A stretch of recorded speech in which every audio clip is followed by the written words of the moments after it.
আজকে গেছিলাম একটা স্বাদের অনুষ্ঠানে।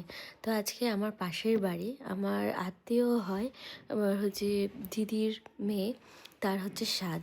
প্রথমেই দিয়ে দিয়েছিল আমাকে মাছের মাথা দিয়ে ডাল। মাছের মাথা দিয়ে মুগের ডাল তোমরা কারা পছন্দ করো অবশ্যই কমেন্টে জানিও আমাকে। তারপর ডালের সাথে আমি একটু লেবু চিপড়িয়ে খেয়ে নিলাম। খেতে অসাধারণ ছিল। ডালটা তো অলওয়েজ ফেভারিট, তো চিপসটা একটু দেরিতে দিয়েছিল। তারপর আমি সেই রাজকীয় একটা বাইট নিই, চিপস তার সাথে ডাল। তারপর দিয়েছিল শীতকালে, সেটা ঘরে ঘরেই হয়, সেটা হচ্ছে ফুলকপির তরকারি। ফুলকপির তরকারি তোমরা কারা পছন্দ করো? আমার তো বেশ ভালোই লাগে ফুলকপির তরকারি। আর দেখো আমি পেয়ে গেছি চিংড়ি। চিংড়ি বেশ অনেক কটাই ছিল, আর ভালোই লেগেছিল খেতে।